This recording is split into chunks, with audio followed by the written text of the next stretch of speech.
Hello అండి, అందరికీ నమస్కారం. కంటెంట్లోకి వెళ్ళే ముందుగా ఒక చిన్న డిస్క్లైమర్. ఈ వీడియోలో మనం డిస్కస్ చేసుకుంటున్నటువంటి టాపిక్ కేవలం విద్యా ప్రయోజనాల కోసం మాత్రమే. మీరు ఏదైనా పెట్టుబడి నిర్ణయాలు తీసుకునే ముందు సెబీ రిజిస్టర్డ్ స్టాక్ బ్రోకర్ యొక్క సలహా తీసుకుంటారని కోరుకుంటున్నాను.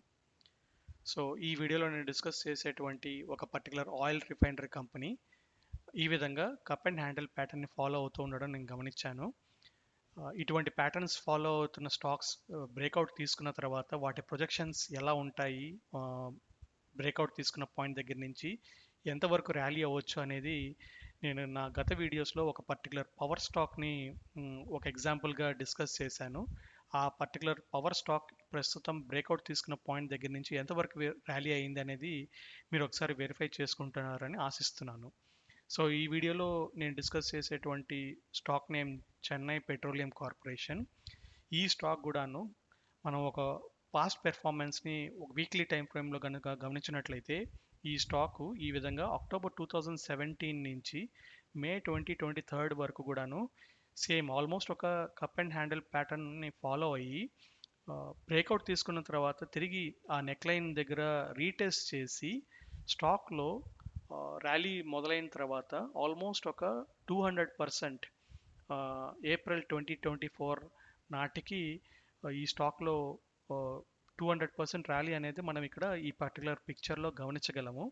సో ప్రస్తుతం ఈ స్టాక్ ఎటువంటి ప్యాటర్న్ని ఫాలో అవుతుంది, ఏం జరుగుతుంది, మన ఇండికేటర్స్ ఎటువంటి ఇండికేషన్స్ ఇస్తున్నాయని చూసే ముందు మీ అందరి కోసం ప్రస్తుతం ఈ స్టాక్లో మ్యూచువల్ ఫండ్స్ అనేటివి వాటి యొక్క షేర్ హోల్డింగ్ డేటాని ఏ విధంగా అప్డేట్ చేసుకున్నారు మార్చ్ 2026 నాటికి అనేది ఈ పర్టికులర్ స్టాక్ యొక్క షేర్ హోల్డింగ్ డేటాని మీకు ప్రజెంట్ చేస్తున్నాను.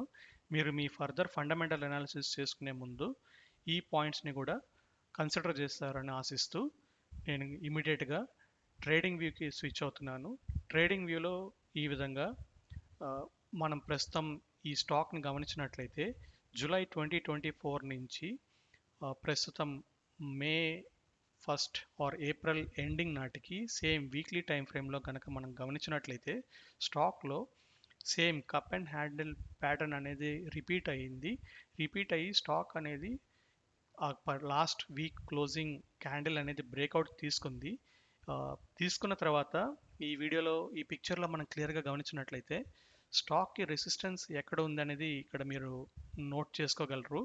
సో స్టాక్లో గనక ఒకవేళ ర్యాలీ అనేది వచ్చినట్లయితే దీని యొక్క ప్రొజెక్షన్ ఎలా చేసుకుంటామనేది మీరు గమనించినట్లయితే ఈ విధంగా కప్ యొక్క డెప్త్ అంటారు దీన్ని, అంటే లోవెస్ట్ బాటమ్ పాయింట్ నుంచి హైయెస్ట్ పాయింట్ని కనెక్ట్ చేసినట్లయితే ఎంత పర్సంటేజ్ ఉందనేది చూసి దాన్ని మెజర్ చేసి బ్రేక్అవుట్ తీసుకున్న పాయింట్ దగ్గర నుంచి అంతవరకు వెళ్తుంది అనేది జనరల్గా టెక్నికల్ అనలిస్టులు చేసేటువంటి అంచనా.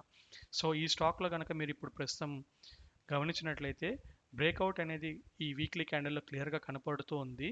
స్టాక్ కనుక ఈ రెసిస్టెన్స్ పాయింట్ మన ఇండికేటర్స్ చూపెడుతున్నటువంటి రెసిస్టెన్స్ పాయింట్ని కనుక క్రాస్ చేసి ర్యాలీ అనేది కనుక ఈ స్టాక్లో కనపడినట్లయితే ఎంతవరకు వెళ్ళొచ్చు అనేది ఈ cup and handle pattern base చేసి మీరు మీ అంచనా వేసుకుంటారని ఆశిస్తూ, అదేవిధంగా స్టాక్లో ఏదైనా రీటెస్ట్కి వచ్చినప్పుడు మనం ఇదివరకు చూసినట్లు గతంలో జరిగిన ఈ విధంగా అంటే ఈ జూలై నుంచి ఆగస్ట్ 2023 ఈ పీరియడ్లో నేను ఇదివరకు పిక్చర్లో చూపించినట్లు ఏదైనా రీటెస్ట్కి వస్తూ ఉన్నప్పుడు స్టాప్ లాస్ని ఎలా మెయింటైన్ చేయాలనేది ఈ విధంగా మీరు నెక్ లైన్ని కనుక ఎక్స్టెండ్ చేసుకున్నట్లయితే దాన్ని స్టాప్ లాస్గా ఉంచుకొని స్టాక్ని కనుక రెగ్యులర్గా ఫాలోఅప్ చేసుకుంటూ లేదా కొంచెం ఓపిక్గా ధైర్యంగా కనుక స్టాక్ని హోల్డ్ చేయగలిగినట్లయితే స్టాక్లో ఇటువంటి ప్రొజెక్షన్ టార్గెట్ ప్రొజెక్షన్కి వెళ్ళొచ్చు అనేది టెక్నికల్ అనాలిసిస్ చేసేటువంటి అంచనా. సో దీన్ని బేస్ చేసుకొని మీరు మీ technical analysis as well as fundamental analysis చేసుకుంటారని ఆశిస్తూ ఈ వీడియోని ఇక్కడితో కంక్లూడ్ చేస్తున్నాను. కంటెంట్ కనుక మీకు నచ్చినట్లయితే spread this awareness to your friends and family members. నా నెక్స్ట్ వీడియో అనేది ఒక 2 షిప్పింగ్ స్టాక్స్ గురించి డిస్కస్ చేస్తాను. Stay tuned and thanks for watching.